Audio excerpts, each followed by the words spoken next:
আমি কালকে লাইভ করে খানিকটা ছেড়েছিলাম, তো ঈশ্বর ধন্যবাদ। হালেলুয়া। আচ্ছা, ইব্রিয় 10:35 পেয়েছি আমরা। ছোট বাইবেলে। হালেলুয়া। ছোট বাইবেল যাদের কাছে নেই তারা নিয়ে নাও। হালেলুয়া।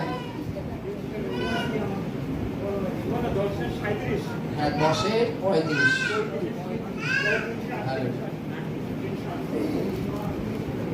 অতএব তোমাদের সেই সাহস ত্যাগ করিও না যাহা মহা পুরস্কার যুক্ত। Hallelujah, hallelujah. বাইবেলে অনেক বড় বড় লাইন আছে, কিন্তু এই বড় বড় লাইনের মধ্যে যখন আমরা একটা ছোট ছোট লাইন একটা করে পড়ি, এই ছোট্ট একটা লাইনের মধ্যে অনেক বড় মহত্ব থাকে। হালেলুয়া, অনেক বড় মহত্ব থাকে। বাইবেলে কি বলছে? অতএব তোমাদের সেই সাহস ত্যাগ করিও না যাহা মহা পুরস্কার যুক্ত। হালেলুয়া। আমরা প্রত্যেকে জানি যে আমরা যে প্রার্থনা স্থলে উপস্থিত হই বা প্রার্থনা করি, আমরা পাপী থাকি।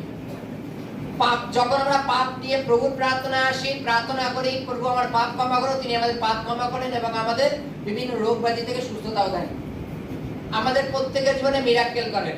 তার যথাযথ চিহ্ন আমরা প্রত্যেকে জানি। প্রত্যেকের জীবনে কিছু না কিছু ঈশ্বর মিরাক্কেল করেছেন। হালেলুয়া। এটা নয় যে আমরা সুস্থতা লাভ করেছি বলে আমরা স্বর্গরাজ্যে পৌঁছে গেছি, তা নয়। হালেলুয়া। আমরা জগতে থাকাকালীন হয়তো প্রভুর থেকে আমরা পাপ ক্ষমা পেয়েছি, কিন্তু এখনো প্রভুর দ্বিতীয় আগমন পর্যন্ত থাকতে গেলে আমাদের একটা লম্বা সময়ের মধ্যে দিয়ে পার হতে হয়। মনে করো উদাহরণ, আমার বয়স যদি এখন 40 হয়, এখনো মনে করো আমার 40-50 বছর এখন বাঁচতে হবে। এই 40-50 বছর একটা সমস্যার মধ্যে দিয়ে আমার পার হতে হবে। আমাদের প্রত্যেকের জীবনে সেটা হয়, হয়তো নাকি? হালেলুয়া।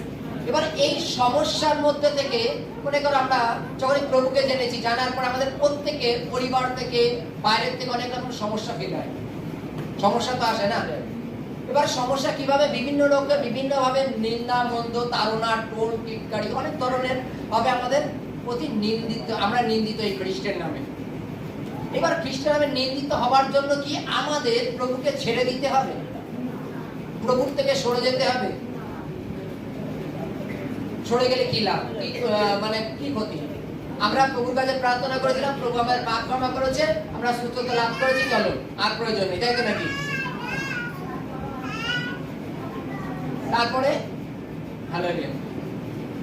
যদি আমরা বিভিন্ন সমস্যার জন্য যদি আমরা প্রভুকে ছেড়ে দিয়ে আবার জগতের চিন্তার অভিলাষে চলে আসি, তাহলে আমাদের জীবনে কি ফল করলো, কি লাভ হলো? আমরা তো পুনর্বার সেই পাপের পথে ধাবিত হবো, কেননা জগৎ আমাদের পাপে চলতে সাহায্য করে। হালেলুয়া। জগৎ আমাদের কোথায়? পাপে চলতে সাহায্য করে। হালেলুয়া। কিন্তু আমাদের পবিত্র বাইবেল, পবিত্র বাক্য আমাদের কি বলে? আমাদের অনন্ত জীবনে নিতে সাহায্য করে। হালেলুয়া। আমাদের পবিত্র বাইবেল কি বলে? অনন্ত জীবনের কথা বলে। এখানে কি বলছে? অতএব তোমাদের সেই সাহস ত্যাগ করিও না যাহা মহা পুরস্কার যুক্ত।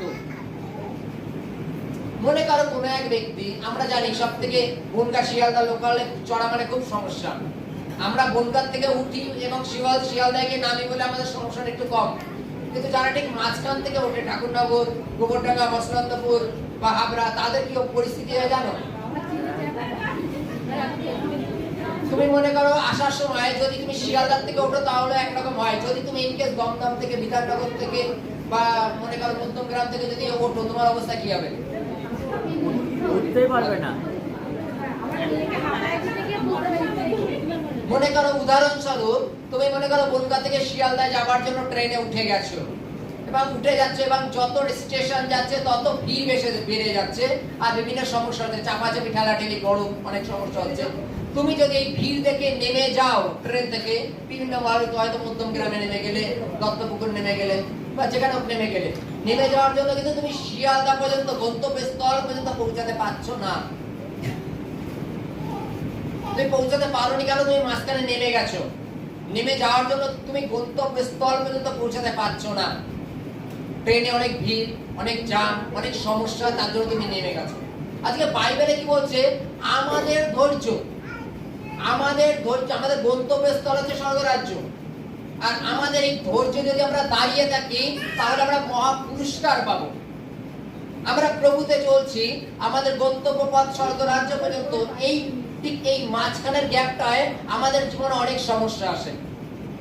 আমাদের জীবনে অনেক সমস্যা আছে, যে সমস্যার মধ্যে থেকে আমাদের পার হতে হয়। আর এই সমস্যায় যদি মনে করি না এত সমস্যা সহ্য করা যাবে না, চল আমরা ট্রেন থেকে নেমে যাই, আমরা এই সমস্যা মানে প্রভু থেকে বেরিয়ে যাই, তাহলে কি আমরা কোনোদিন গন্তব্যে পৌঁছাতে পারবো না। তাহলে আমাদের কি মহা পুরস্কার আছে?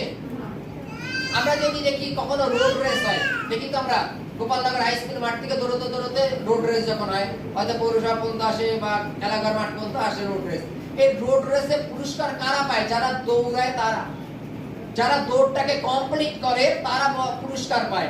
যারা অর্ধেক রাস্তা বন্ধ এসে গাড়ি বাসের রাস্তায় উঠে যায়, সাইকেলে মোটরসাইকেলে উঠে যায়, তারা কি পুরস্কার পায়? কারা পায়? যারা দৌড়টাকে কমপ্লিট করে। আজকে বাইবেলে বলছে তোমরা ধৈর্য ধরো এবং এই ধৈর্যের জন্য তোমাদের মহা পুরস্কার আছে। কোন ধৈর্য? আমরা জানি এই জগৎ সংসারে থাকাকালীন আমাদের প্রত্যেকটা মুহূর্তে খ্রিস্টের নামে তাড়িত নিন্দিত হতে হয়।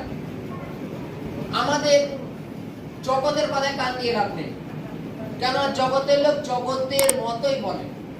হালেলুয়া। জগতের লোক জগতের মতোই বলে, কিন্তু আমরা যখন প্রভুর লোক, আমাদের ভাবনা চিন্তা প্রভুর সাথে হওয়া উচিত। হালেলুয়া। তিনি আমাদের বাইবেলে বলছেন তুমি পাপ ছাড়ো।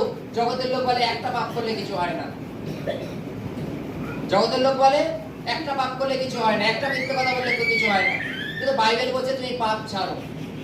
আজকে আমাদের অনন্ত জীবনে যেতে গেলে ওই জগতের লোকের কথা শুনলে হবে না, আমাদের বাইবেল কি বলে সেটা শুনতে হবে। আমাদের অনন্ত জীবনে পৌঁছাতে গেলে তার বাক্য মেনে চলতে হবে, যেন আমরা স্বর্গের রাজ্যের অধিকারী হই, যেন অনন্ত জীবনের অধিকারী হই। বাইবেল ওর জন্য কি বলছে? অতএব তোমাদের সেই সাহস ত্যাগ করিও না। হালেলুয়া।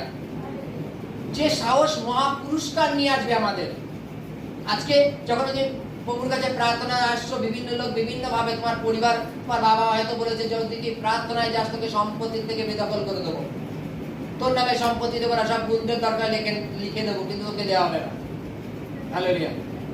বাইবেলে বলছে সেই সাহস ত্যাগ করো না। হালেলুয়া। আর তোমার জাগতিক বাবা হয়তো তোমার 2 কাঠা 5 কাঠা 10 কাঠা সম্পত্তি লিখে দেবে, সেখানে তুমি কতদিন বসবাস করবা? 30 বছর, 40 বছর, 50 বছর, তারপরে? কিন্তু আমাদের ঈশ্বর সাধক আমাদের জন্য যে স্থান প্রস্তুত করেছে সেখানে অনন্ত জীবনে থাকার জায়গা। হালেলুয়া। হালেলুয়া। হালেলুয়া।